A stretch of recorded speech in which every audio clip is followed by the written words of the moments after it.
We also have we also have simultaneous interpretation available in English and Spanish.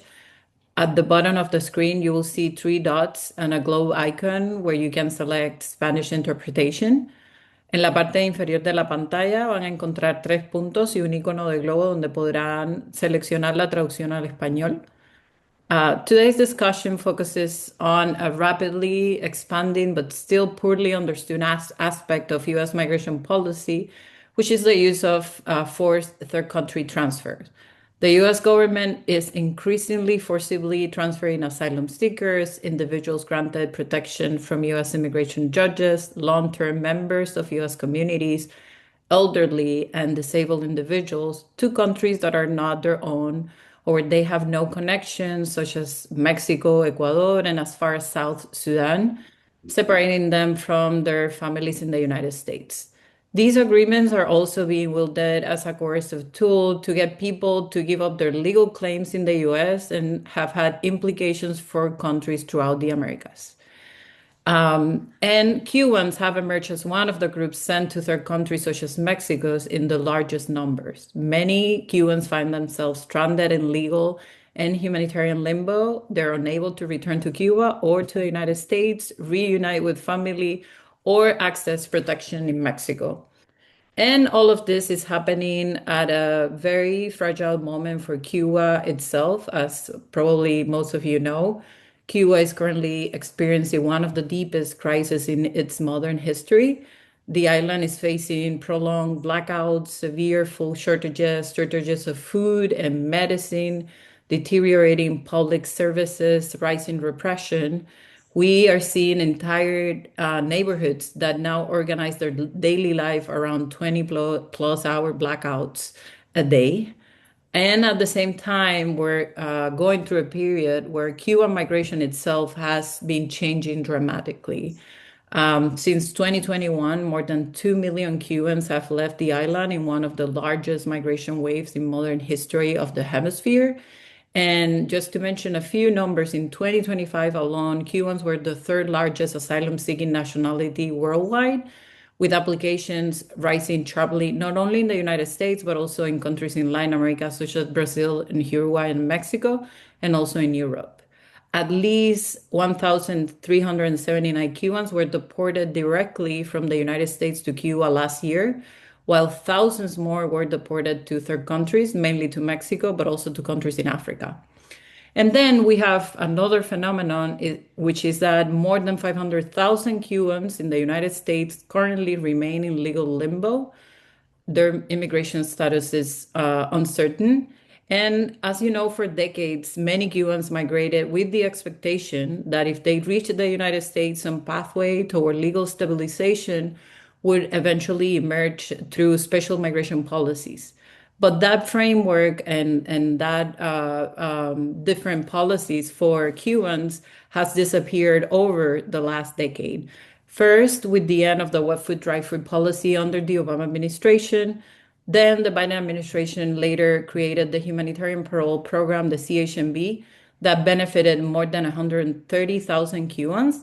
But at the same time, the administration did not provide a permanent legal solution for the more than 500,000 Cubans that were arriving in the country and today again are in legal limbo.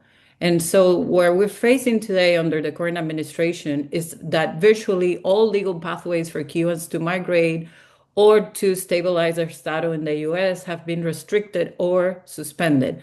And that includes the Humanitarian Parole Program, the Cuban Family Reunification Program, most non-immigrant visas, the adjustment processes under the Cuban Adjustment Act, and access to asylum protections. So this conversation today is not only about deportation policy, it is also about family separation, it's about human vulnerability, it's about regional migration systems, foreign policy, and the growing gap between migration enforcement policies and protection and regularization frameworks across the hemisphere. So today we're going to discuss how the agreements operate, the conditions that individuals are facing after deportation, and the specific cases of Cuban families and communities in the United States. And we will touch a little bit on the broader regional consequences. So I would like to first turn to Savi Arvi, who is the Director of Policy for Refugee and Immigrant Rights at Human Rights First, where she leads advocacy and research, including ICE Flight Monitor. Sawi previously worked at UNHCR and the Women's Refugee Commission. Hi, Sawi. I wanted to ask you, the use of third country deportations has expanded significantly in recent years. So I would love for you to explain what third country deportations agreements are and how the Trump administration has used these agreements to reshape U.S. deportation policy. Thank you so much, Maria and to CEDA, for convening this very important conversation. And as you mentioned, the Trump administration has created a growing and opaque web of forced third country agreements to expel and deport asylum seekers and migrants to countries where they have no legal or personal ties and where they face risk of serious harm. As the agreements have kept expanding and these deportations are often happening in secret, Human Rights First, alongside Refugees International, are tracking these agreements and their human toll through our website, Third Country Deportation Watch. Since there's been so little official information coming from the government. To date, we've tracked third country agreements with 35 countries around the globe, and at least 17,600 people have been sent to countries that aren't their own, the vast majority to Mexico, with Cubans being among the most impacted nationality. These agreements have led to family separation, to where individuals are placed in indefinite humanitarian and legal limbo. They've led to arbitrary detention and chain refoulement, where individuals are sent back to the very harms they fled. These transfers have targeted people at various stages of their immigration proceedings.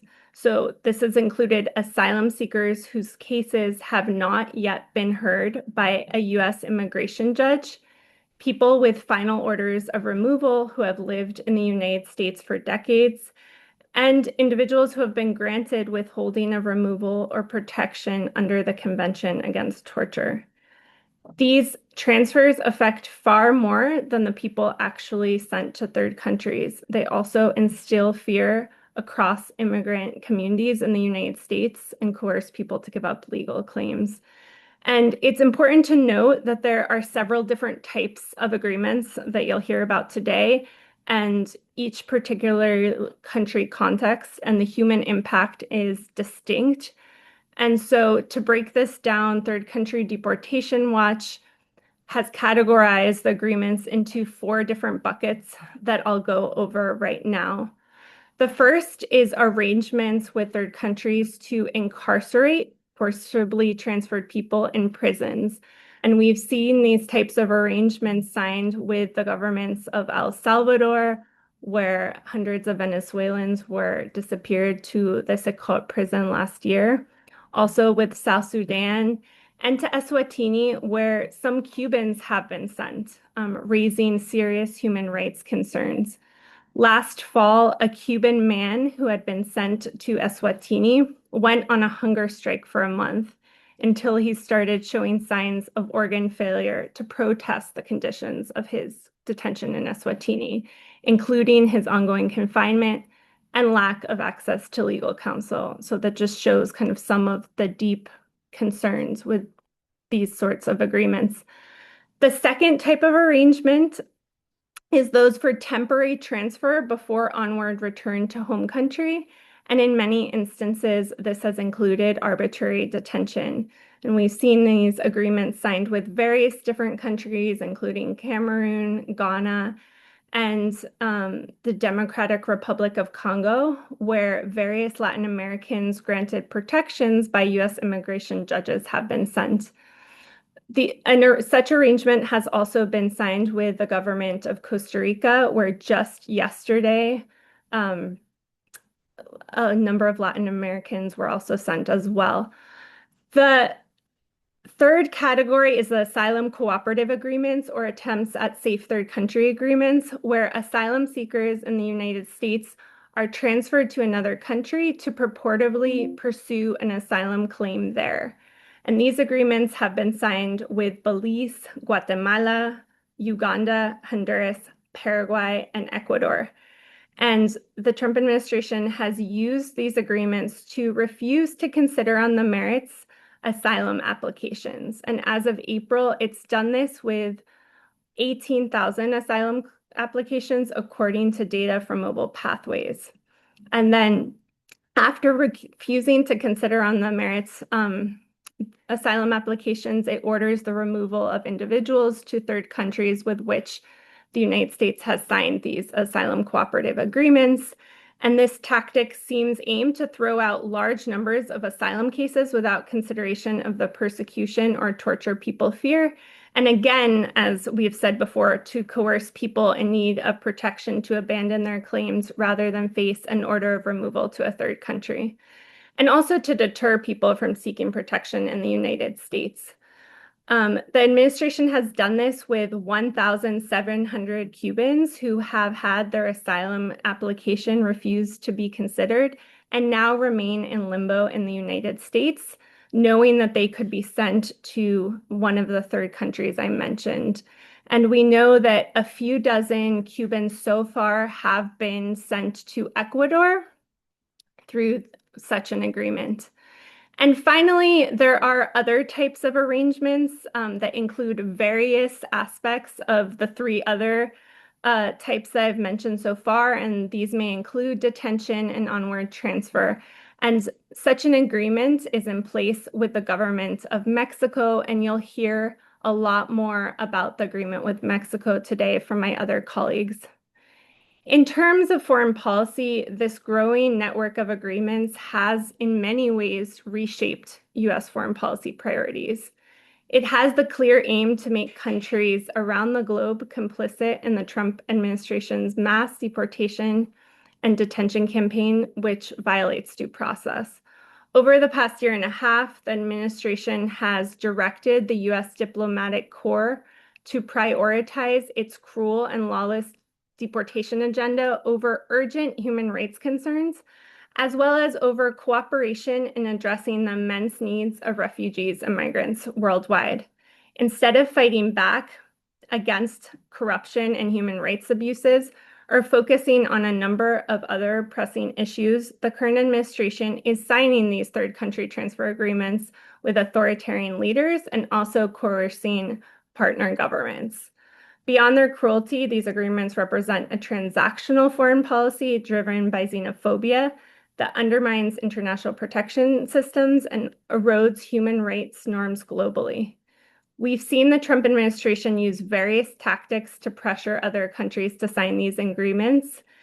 It's pledged at least $44 million in US taxpayer funding to other countries so far for these agreements, and that has included the unprecedented use of funding for the Migration and Refugee Assistance Fund aimed to support refugees and migrants. Payments directly tied to these third country agreements are being processed by the State Department's new Remigration Office, named after a racist far-right European plan to expel immigrants and others from Western Europe. In addition to these direct payments, the US government has also threatened third countries with tariffs, other economic barriers, visa restrictions, as well as withheld US funding for international organizations. It has also offered promises of aid as leverage. Thank you so much, Marty. I'll turn it back to you and looking forward to the questions and the conversation. Thank you so much, Savi, for this comprehensive overview. You mentioned I'm going to move quickly to Mexico, but you do mention Ecuador. And since we're touching on Cuban cases that have been centered, could be centered under this agreement with Ecuador, I wanted to highlight that CEDA has done a significant work with organizations in Ecuador, and we just recently traveled there. And what we're seeing is that many Cubans arrive facing legal uncertainty and really limited pathways to long-term protection. Under the agreement, as you mentioned, individuals must apply for asylum in Ecuador and effectively actually restart the protection claims from scratch. And it's a good thing that they do have access to asylum, but many arrive after months in detention in the US, expecting continuity with their US asylum cases, only to encounter a different legal system. And for Cubans, the challenges I think are especially acute. You have high rejection rates for asylum claims, and there are recent also changes to Ecuador's migration law, and really the absence of diplomatic relations between Ecuador and Cuba that creates significant obstacles to obtaining documentation, regularizing status, or really pursuing durable solutions. So many also face the prospect of prolonged legal limbo, and we're going to see the case of Mexico, which is much more complicated. But in the case of Ecuador, the question is not only legal. I think it's also whether Ecuador can realistically provide a safe and sustainable environment for integration, given what you've mentioned, COD in USA that supported some of the integration and inclusion systems in the region, cuts in international funding, in funding for international organizations. The other thing I wanted to flag is that all deportation flights arrive in Guayaquil, and Guayaquil is one of the most violent cities in Ecuador and the epicenter of the country's current security crisis. And while the Ecuadorian authorities, international organizations, and civil society groups have established reception mechanisms, the systems were designed for relatively small numbers. So if we see an increase in transfers, there are concerns about the country's capacity to actually provide the protection, integration opportunities, and legal assistance that these individuals will need. And so with that in mind, I wanted to highlight the case of Ecuador, which is not what we're covering today, but something important to watch. I would like to turn the floor now to Rachel. Rachel is a senior advocate for Latin America at Refugees International, where she leads advocacy and research. Previously, she was Deputy Protection Coordinator for the ICRC and Program Associate at the Mexico Institute at the Wilson Center. Rachel, can you walk us through the agreement with Mexico and the humanitarian and regional implications of third country agreements? Absolutely. Thank you, Maria Jose, for the introduction. It's really great to be here. So I'll start off by giving a little bit of a background of the agreement and then move into the regional implications. So beginning under the first Trump administration, Mexico has continuously received third country nationals, including Cubans, starting with policies like the Remain in Mexico policy. But the agreement that currently exists, that thousands of Cubans have been sent under, began actually under the Biden administration in 2022, where Mexico agreed to accept Cubans, Haitians, Nicaraguans, Venezuelans, and Northern Central Americans to Mexico. However, these removals also occurred while the Biden administration had opened up new pathways, which you had mentioned, including the CHNV parole program with the use of the CBP-1 application to enter into the United States. I think what's changed, there's many things, but under the current Trump administration, the pathways are gone, but the removals remain. And I think additionally, the Trump administration has dramatically and unilaterally expanded the category of the third country nationals that it removes to Mexico, far beyond those Mexico agreed to accept under Biden. So in 2022, in 2023 and 2024, Mexico had only agreed to accept people at the border who recently crossed irregularly, which is a key difference from what we see today, because now in 2025 and 2026, some of the third country nationals removed to Mexico are asylum seekers, people granted withholding of removal, and other protections against deportations. Many of the third country nationals deported to Mexico under this the current Trump administration are long-term residents who entered the United States many years ago, often legally, and this is very much the case for Cubans. So Cubans removed to Mexico. Many had been living in the United States for years with unexecuted orders of removal, for example. Many had been arrested and detained when going for their regular ICE check-ins. Upon being sent to Mexico, they've been separated from children, spouses, and other families who remain in the United States. So Refugees International encountered people who arrived in the United States during the Mariel boat lift in 1980, meaning they had been in the United States for over 40 years. And as you can imagine, given the length of time they've been in the United States, many are elderly. According to information requests made to the Mexican Immigration Agency, Cubans were the largest nationality sent to Mexico in 2025 of third country nationals, closely followed by Venezuelans. Of the nearly 13,000 people sent to Mexico in 2025, roughly 30% of those deported were Cuban. The problem is that despite the scale of these removals of third country nationals from the US to Mexico, to our knowledge, there is no written agreement between the two countries detailing its terms. Additionally, Mexico has not published guidelines for the reception of third country nationals or any mechanisms to grant them legal status, making it particularly difficult to ensure vulnerable profiles are not sent to Mexico or to safeguard people's rights once they arrive in the country. The United States also uses subterfuge to circumvent the very few parameters that Mexico has sometimes placed on its reception of third country nationals.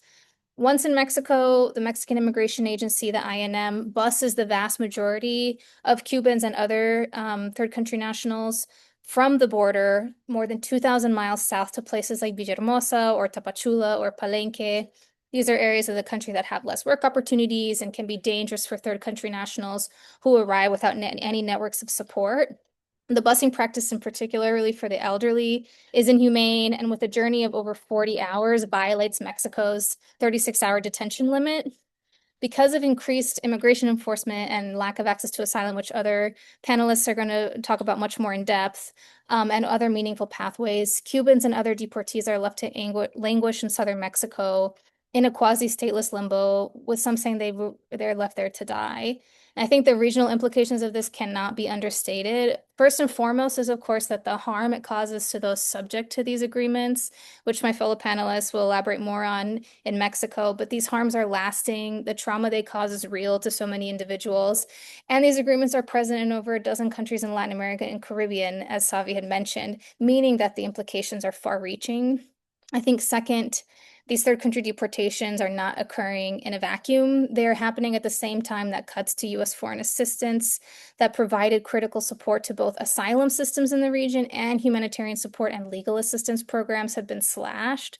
So third country nationals, including Cubans, sent to many of these countries are encountering a humanitarian and protection landscape that is severely reduced, leaving them with less opportunities to access support and status, which are two things that are critical for people who are sent to countries they may have never set foot in before. And I think finally and importantly, as Savi had mentioned, it's making governments in the region complicit in the human rights violations and supporting a US anti-immigration agenda. And it's also influencing governments in the region's own domestic immigration policies. I think it's important to note that while governments may have entered into these agreements because of economic coercion and threats, they still have a responsibility to the people being sent to their countries to ensure their safety and well-being. So I'll leave it at that. Thank you, Maria Jose. Back to you.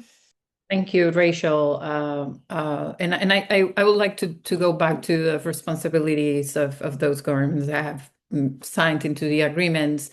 But you mentioned the cases of Cubans in Mexico that Refugees International started covering last year.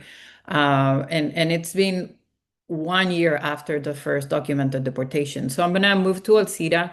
Alcira is a Leonard Sandler Fellow at Human Rights Watch and works with the Refugee and Migrants Rights Division. She's a graduate of Columbia Law School, where she focused on immigration law and international human rights law. Alcira, this week, Human Rights Watch released a report that you co-authored on deportations from the US to Mexico, highlighting the situation of Cuban nationals. And it's an excellent report that I recommend to our audience.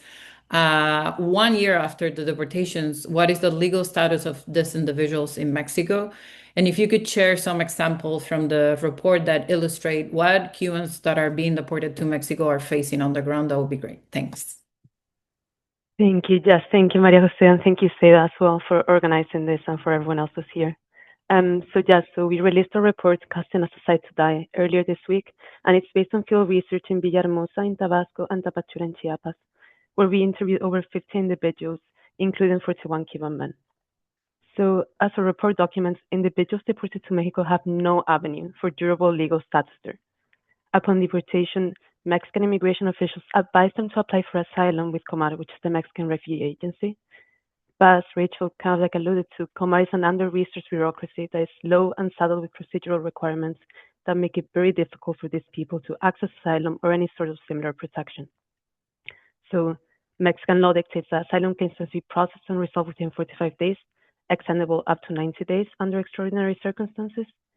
Yet, we found that cases are now taking well over a year to be resolved, in no small part due to cuts to UNHCR by the US, which have in part led to UNHCR reducing its contributions to COMAR by 20%. Most significantly, however, in the case of Cubans, besides asylum... I'm sorry to interrupt you. Can you speak up a little bit? Oh, yes, sorry, can you not hear me very well? Now better. I think it's Okay. Thank you. Sorry, thank you. So, besides asylum, and most significantly for the Cubans that have been deported to Mexico, there are no other avenues for durable legal status. So, Mexican immigration does not afford any other path, does not contemplate any other avenues for regularizing their situation, and therefore for improving their situation. We found that many of the Cubans deported to Mexico in particular, especially older adults who had arrived during the Mariel crisis or in the 80s or 90s under the special lottery system, who no longer had direct connections to the island, would not be able to establish a case for asylum in Mexico. So this effectively leaves them in a state of legal limbo with no avenues to regularize their situation and no way of returning to the United States, obviously, but also no way of going back to Cuba, a country that no longer accepts them. So some of the examples that we found was, for instance, a man called Ernesto, and all the names that I'm going to use are pseudonyms, who was 83 years old. Ernesto was from Miami and he has diabetes. Prior to deportation, ICE agents took away his phone and all his identification documents, and now he's unable to access his banking app or to get banking assistance in Mexico because he doesn't have any identification documents. As a result, he can no longer access his retirement payments, and therefore he can no longer access medication. So, with no money or way of working, because again Ernesto is 83 years old, he fears he will be homeless soon, as the only shelter in Villahermosa, Amparito shelter, where he has been staying since his deportation, will be closing due to heightened security concerns. In another case, Ricardo, a 50-year-old man, spent many days roaming the streets of Villahermosa following his deportation. Ricardo has schizophrenia and has experienced severe confusion and disorientation since he was deported to Mexico. He doesn't have access to medication, and he believes that no one in the U.S. immigration shared any information about his condition with Mexican immigration authorities. Ricardo was found by some of the citizens of Villahermosa on the streets, who then helped him get to, again, shelter Amparito, but otherwise, he didn't receive any assistance from the Mexican government upon deportation. And then in another final case, Javier, also a pseudonym, a 66-year-old man from Florida, told us that he was unhoused and he's living in a small cave of sorts by a gas station. Like Ernesto, Javier has diabetes. Because he can no longer access his required medication, he has suffered diabetes-related complications in his eyes, and his eyesight has severely deteriorated since he was deported. He's unable to contact his family in the United States because his phone was taken away from him prior to deportation, and now faces difficulties accessing services, and again is unhoused living on the streets of Villahermosa. Thank you, Alcira, and thank you for sharing the human faces that are behind these policies. Your report also raises concerns about due process in the United States prior to the deportations, and I think that's a very important case. And I would love to hear from you about the procedural protections that were missing or weakened in the cases that you documented. And what does this tell us about broader changes in U.S. immigration enforcement policy? Thank you, Maria Jose. I mean, Rachel kind of alluded to this as well, but we found that the people who were deported to Mexico were never given an opportunity to contest their removals to Mexico. So just they had unexecuted orders of removal that dated many years, if not decades prior, but those orders of removal designated Cuba, not Mexico, as the country of removal. Now, the Immigration Nationality Act puts forth a sequential framework for removals that requires that the government demonstrate that it's impractical, inadmissible, or impossible to remove an individual to their country of origin or to a country with which they have ties to, such as where they were born or where they have citizenship, before removing them to a third country. Significantly, this has to happen in the context of an immigration hearing. This is what would allow the non-citizen in deportation proceedings to raise legal or factual objections at every stage, including the risk of persecution, unwillingness of country to accept them, risk of any other harm. And it's also what would safeguard the non-citizen's right to challenge the proposed removal destination. So what this requires is that the removal destination is fixed within the context of an immigration proceeding. What we're seeing now with these deportations to Mexico is that deportation destinations are being unilaterally challenged by the government outside immigration proceedings. And this stands in direct contradiction to the procedural safeguards required by the INA, and effectively strips these non-citizens, the Cuban citizens in particular that we've seen, with the opportunity to contest their removals. And many of the Cubans you mentioned, Rachel, as well, that were deported and that are being deported to Mexico had lived in the US for decades, some as lawful permanent residents or with long-standing ties to the country. How is this reshaping the profile of those that are affected by the deportation policy today? What did you see in Mexico? Of course, I'll respond briefly because I know Marilia is also speaking, and I think from the perspective of serving communities in South Florida, she'll have a lot more helpful things to say. But what our research did show is that we're no longer talking about the horrors of just sending people who had recently entered U.S. territory back to Mexico, but we're talking about uprooting entire families and communities. So many of the men you interviewed were not just fathers, but they were grandfathers. They were American in every sense of the word, and in every sense of the word by their passports. And again, this points back to Rachel's point that they're like massively expanding the category of people who are being deported under the second Trump administration, which is a shift that we're seeing compared to previous administration. Thank you. Thanks, Alcira. I'm going to move to Marilia Garcia, who works in the litigation and advocacy program at Americans for Immigrant Justice and has a background in international human rights law. Marilia's work focuses on immigrant rights and forced displacement. And as a member of the Cuban exile community, she brings the human rights center perspective shaped by the experiences of the Cubans who have fled political repression. Marilia, Americans for Immigrant Justice has been closely monitoring the deportations of Cubans to Mexico and other third countries. What are the principal due process, human rights, and protection concerns that you are seeing, and what does these removals mean in practice for the individuals that are affected?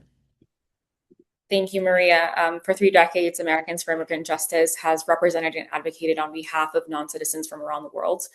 We do this through direct representation, federal litigation, and multi-level advocacy. Our organization has long stood alongside the Cuban community through the successive waves of migration and through the legal and political upheaval that has really shaped the Cuban diaspora.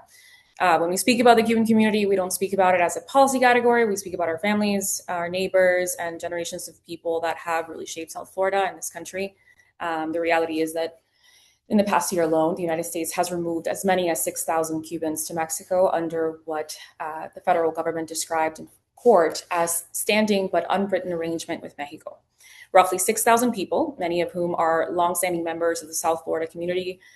At the same time, DHS has announced a broader network of at least 20 agreements with other countries, yet the arrangement involving Cubans sent to Mexico still appears to lack any published policy or publicly documented framework.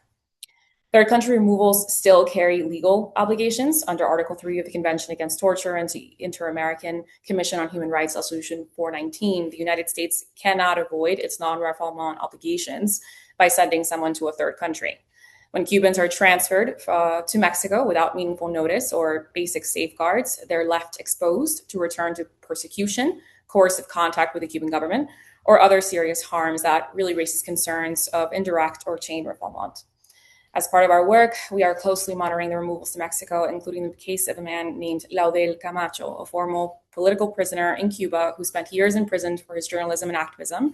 He risked his life on a rustic raft from Cojimal, arrived to the United States almost 2 years before his deportation, and was living here under I-220B supervision status. He had no criminal charges in the United States, yet he was deported to Mexico and left there without documents or even a phone. Many Cubans removed to Mexico face the same problem. Without identity documents or lawful status in Mexico, even basic stability becomes extraordinarily difficult, and the practical path to obtaining identification may go through the Cuban consulate, the very government they fled. And this is not limited to one extraordinary case. Reporting from Tapachula has described Cuban men in their 50s, their 60s, 70s, who spent most of their lives in the United States that are now stranded in southern Mexico. One man had spent 47 years in Miami. Another 76-year-old who came to the United States in the 1980s has serious health problems and is now sleeping on the ground in Tapachula, pleading to not die there.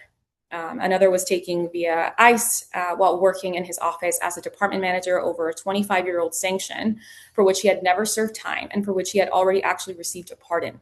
11 days later, he was at the Arizona-Mexico border. These are long settled members of our community being pushed into destitution and exile just all over again. There's a phrase attributed to Jose Marti. The Cubans know this very well. Cuando los pueblos inmigran, los gobernantes sobran. When the peoples emigrate, members of government are left over. That sentiment succinctly captures why it's important to contextualize these third country removals, truly describing what the Cuban community is being subjected to by their own government. These removals are taking place due to instances where Cuba has just refused and obstructed the right of its own citizenry to return. Cuba's continuing to hold political prisoners and obstructed the return of its own citizenry. The denial of return is not a new phenomenon for the Cuban community, unfortunately. For generations, politically persecuted Cubans have been forced into exile, barred from ever returning. And this is a violation of Article 8 of the American Declaration, which inherently protects freedom of movement and residence. And it's used to exiling people to silence dissidents is incompatible with the inter-American system's non-discrimination principles. These conditions are really a part of the machinery of exile that makes third country removals just so dangerous. It cannot become a loophole that the United States uses to send Cubans to Mexico without transparency, individualized screening, and access to counsel or safeguards against chain refoulement. This is not a request for special treatment. This is really the baseline that the rule of law requires for everyone, everywhere. The Cuban community has been a part of this country's fabric for generations. They built families here, built businesses, built lives, and people who came from a place where the law was a tool of oppression, where courts silent dissidents in prisons, held journalists for decades. When we uproot these community members from their lives and plunge them into legal limbo with no due process, we do not just harm the individuals, we actually send a devastating signal to an entire community shaped by exile and authoritarianism that even in America, the law might not protect them. It definitely should. Thank you, Maria.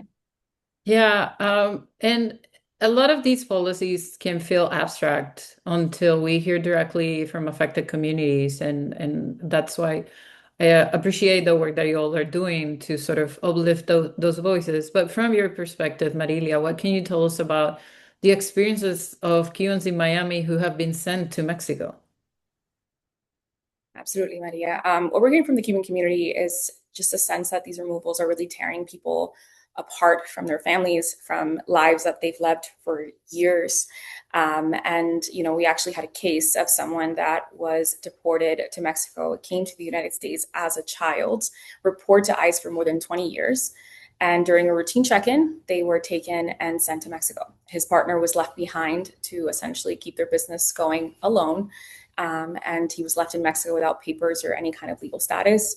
What this means in practice is really a lot of family separation and a lot of financial instability for a lot of folks. People are not just really being removed from the US, they're being sent somewhere that they cannot legally work, they cannot easily get documentation, and have no real path to any sort of stability. In the case we documented, the partner described his emotional and financial fallout so very vividly and palpably.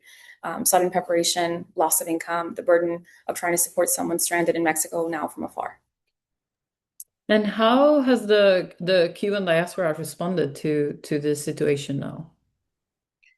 The diaspora has felt a sense of profound destabilization. This community was built through exile, and Cuban families in South Florida know what it means to rebuild after displacement. For decades, our community was largely insulated from the most aggressive forms of immigration enforcement. Now, many are seeing long-settled Cubans swept into detention, removed to Mexico, as we've mentioned, and really left in that legal limbo. A big part of the diaspora's response is that families often that came together but did not get treated the same way by the system. One person might get parole, another might get I-220A, and another could end up under I-220B. So even though they fled the same situation together, they end up with completely different legal futures. And that has really intensified the sense of the community that the system is really arbitrary, and that even families who did everything together can still be split into different levels of security and risk. And thank you for highlighting that. As I mentioned at the beginning, this is a very sensitive time for Cuban families on both sides of the Florida Straits. You have a population under severe humanitarian strains in Cuba, and then their family members here in the US living, many of them in legal limbo. So it's creating this sort of destabilization across the Cuban community, unfortunately. There is one question in the chat. Are these third country agreements regulated under the US law? How those could be challenged legally? If anyone wants to jump in. Yeah, I'm happy to come in here. So, the administration has used a wide range of tactics in attempt to justify these transfers, some in unprecedented ways, and they've unlawfully invoked constitutional authority to respond to an invasion and a century-old wartime law, casting people seeking safety as a threat. It has also unlawfully invoked other statutory provisions, such as one regarding suspension of entry of certain non-citizens, which was enacted long before the codification of the Refugee Convention and its protocol, and others addressing safe third country agreements and countries to which people with final orders of removal may be removed. But what we've seen so far is that legal service organizations and immigrants have been challenging all of these different forced third country transfers in US courts. And federal judges have already held some of them to be lawful in certain cases, including with respect to the expulsion of Venezuelans to El Salvador, expulsions of asylum seekers under the proclamation, and forced transfers of people with final orders of removal without notice or opportunity to raise a fear claim about a third country. And we've seen the Trump administration nonetheless carry out forced transfers in direct violation of court orders at times. And many of the litigation is ongoing. And so it's something that we're closely following to understand the impact of all of this for people on the ground, including Cubans in Mexico. Thanks, Abby. There is a question in the chat, and I want to follow up on that same question. Gracias por los que nos comparten. Los efectos de la política de deportaciones ponen en riesgo la vida de las personas.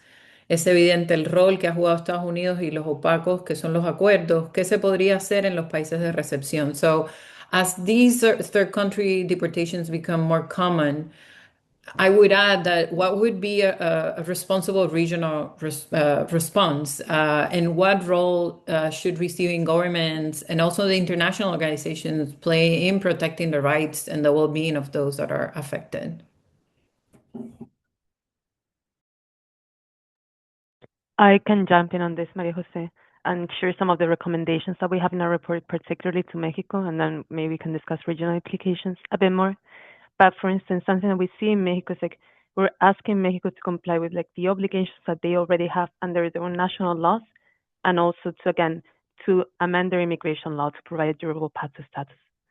So under Mexican law, the Mexican government has an obligation to issue something called Tarjeta de Visitante por Razones Humanitarias, so card for visitor for humanitarian reasons, to people who have pending asylum applications.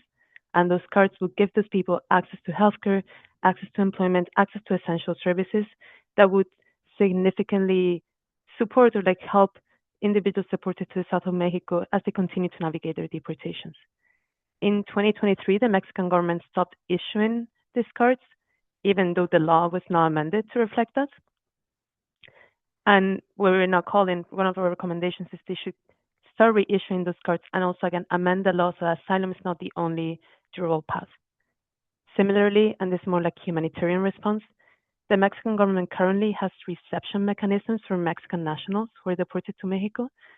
So they provide them with certain financial assistance, they provide them with transportation. What we argue, what we seek is that the Mexican government also provides emergency relief assistance to individuals, particularly these older adults that we're seeing deported to the south, to support them upon deportation. So again, access to healthcare, access to shelter, access to food, those are essential. And if Mexico is going to continue accepting individuals from the United States who are deported, then it should provide these services.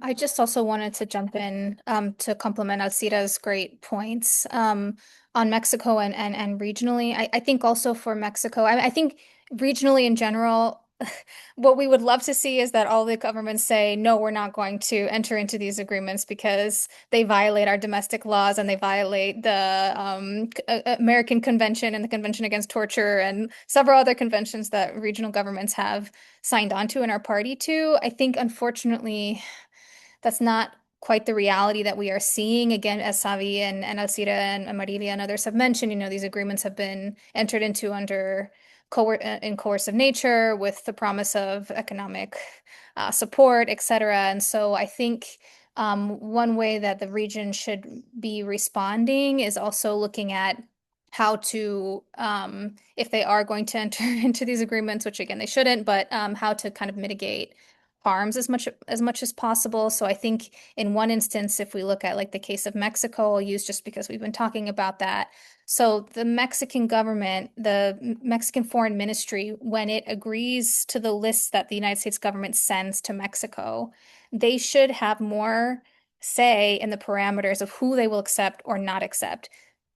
Chronically ill people, elderly people, disabled people, LGBTQ people, people without documentation, those types of profiles should not be accepted by the Mexican government. And there should be additional pushback from Mexico to the United States to say, we will not accept these types of people because we know the vulnerabilities that they will be facing if they are returned to Mexico. So that's something that's just a practical, I don't know if it's amenable, but it is a practical way to at least try to reduce some of the harms that are happening. And I think that is sort of the case in other countries as well. Not to take your role, Maria Jose, but I see in the chat here about examples of local governments successfully pushing back. And one thing we saw, I'm based here in Costa Rica, that has an agreement that's ongoing, but had a previous agreement last year. And what local organizations did, the Defensoría del Pueblo, the Human Rights Ombudsman, the local Convention Against Torture group, all pushed back against this original agreement to say the conditions that people are being held in are inhumane, they're degrading, it's akin to it's arbitrary detention and disappearance. And with that, they were able to push back to the Costa Rican government to say these things are illegal and wrong. And the Constitutional Court ruled in Costa Rica that they cannot hold people in an arbitrary detention that are detained. So while a new agreement is still going on, the conditions that people are experiencing as they've been returned here have improved. Not to say that, again, this is a good thing to be happening, but there is a level of harm reduction that is occurring that I think is important that I think regional governments should take more ownership if they're going to enter into these agreements to ensure that they are abiding by their own domestic laws and the international laws that they are beholden to. Thank you, Rachel. And to that, the question on local governments, not only pushing back, there are many local governments across the region. We've seen in Colombia, in Bogota, in Quito, Ecuador, and other parts of the region, but they have reception centers where migrant communities can go access documentation, access the labor markets, and sort of like start working on inclusion programs and integration programs for those that are already in country. Many times these local policies are at odds with what's happening at the federal level, and I do think that the increased number of agreements, it's going to complicate the work at the local level. But what we're seeing at the local level is that not only local governments, but also civil society organizations are stepping up sort of to respond to what's happening and to provide some of the services that many times the governments cannot provide. They're all impacted by the funding cuts, and this is across the region, but at least they're doing some of the innovation when it comes to the reception of migrants and refugees. There is a question in the chat about the funds, if there are funds being organized or arranged for people deported and stranded. And I wonder if any of you this is from a journalist that's covering Cubans in Mexico, if any of you have recommendations about funds. And I wanted to add to that question, how can the work being done in the US be articulated with the work that it's being done by many organizations on the ground in Mexico, but also in other countries in the region? If any of you would like to take that one.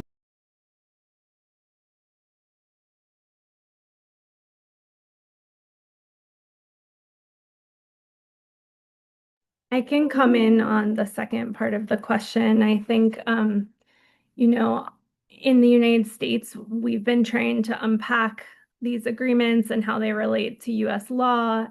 But what we've really seen is that the on-the-ground documentation is the most critical on being able to shine a light on what's happening, on being able to respond on the ground. And it's really important to connect the dots. And so, we launched with Refugees International that website to try to explain all the different agreements and put also a human face on all of this, and have been working to meet with different organizations throughout the region, and be able to support, with the information on our end paired with the documentation on your end, kind of a more complete picture of the reality.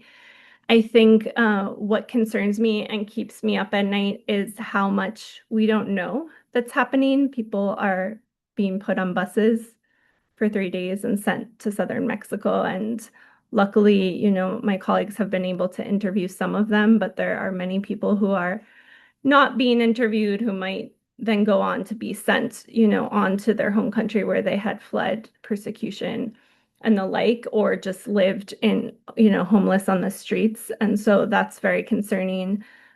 People are also being put on flights to third countries without notice and only find out where they're going when they're on the plane.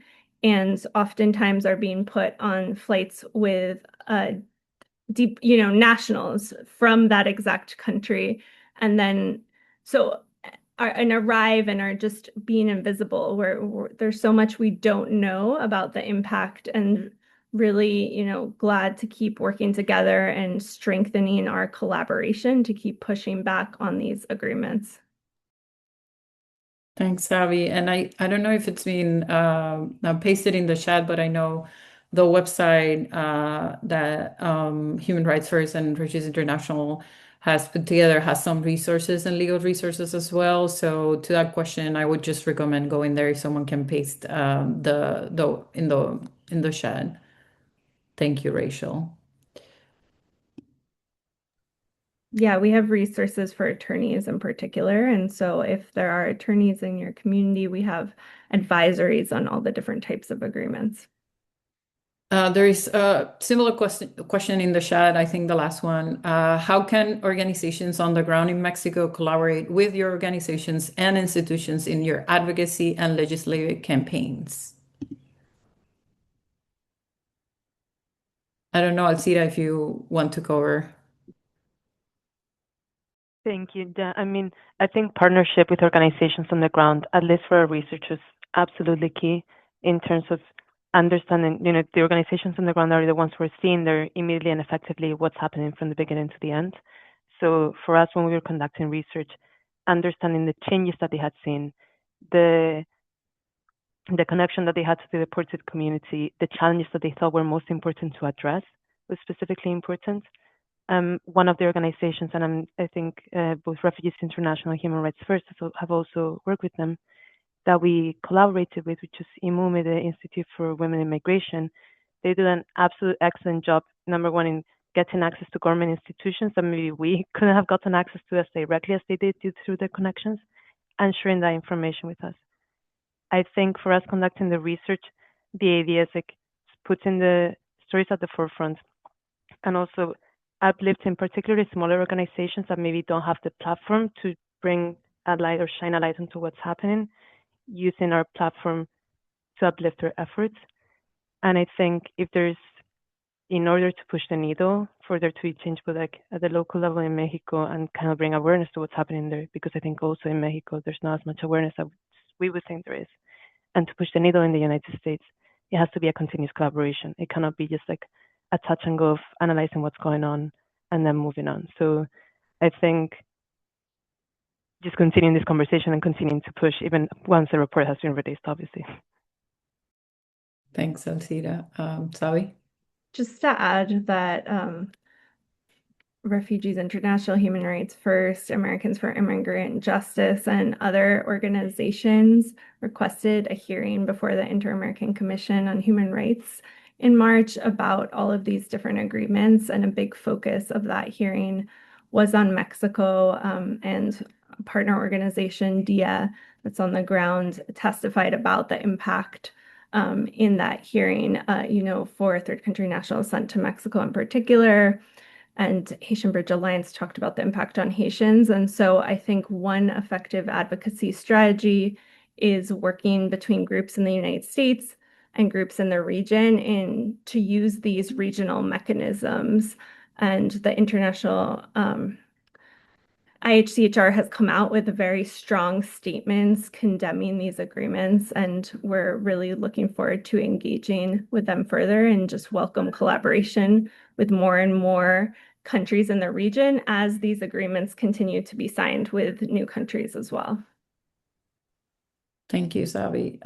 Well, we're running out of time. I think we should continue this conversation, as both you, Alcida, and Savi pointed, and continuing the cross-border work that's becoming significantly important. I think third country deportations are no longer isolated cases. They're becoming an important feature of U.S. immigration policy, and it has significant implications in the region, not only for those that are directly affected, but migration governance and international protection systems that are being challenged. Obviously, the individuals that are caught in these agreements are not statistics. Many are longtime members of U.S. communities, parents, grandparents, workers, and that are now stranded, and it's a very significant percentage of those populations. And I think there is a regional challenge that requires a regional response, and that governments, international organizations, civil society, and the legal community in general, but also diaspora networks, all have a role to play in ensuring that protections obligations are upheld, that the families are not forgotten. And I thank Marilia for your remarks, and that humanitarian concerns remain at the center of the policy. So the question is not simply where people are being sent, but where they have access to safety, legal pathways, etc. I want to thank our panelists again, and everyone who joined us today, and obviously those that are working every day to support affected communities. We look forward to continuing this conversation and working together towards human solutions. Thank you so much for joining us.